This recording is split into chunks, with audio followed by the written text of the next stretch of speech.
সংসদের ভিতরে কত রকম বিরোধী দল সরকারি দল সব টমিনজারি খেলা চলতেছে, কিন্তু সংসদে আমরা শুনি না যে বেক্সিমকোর মতো এত বড় একটা ফ্যাক্টরি বন্ধ হয়েছে, তার মালিক যে থাক, যে দল থাক, যে থাক, আমরা এখন জানি না।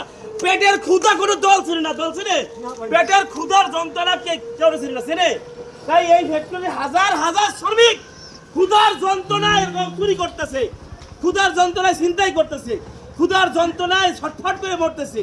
এ তো বড় মানুষ, ঘরের বাচ্চাগুলো তো দুঃখ খেতে পারছে না, ক্ষুধার জ্বালা কিনতে পারছে না তার বাপ মা।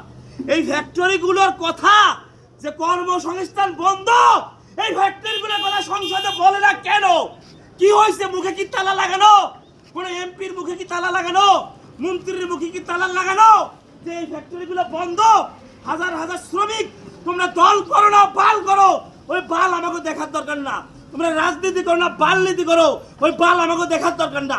আমাকে পেটের ক্ষুধায়, পেটের যন্ত্রণায় আমরা ছটফট করতেছি। আমাকে ফ্যাক্টরি চালু হওয়ার দরকার, আমাকে দলের দরকার না, আমাকে রাজনীতির দরকার না, এই ফ্যাক্টরি চালু হওয়ার দরকার, ক্ষুধা নিবারণ করার দরকার। তাই সংসদে এই বেক্সিমকো সহ শত শত ফ্যাক্টরি বন্ধ, গার্মেন্টস বন্ধ, এই ফ্যাক্টরিগুলো চালু করা লাগবে। এই ভিডিওটা শেয়ার করবেন।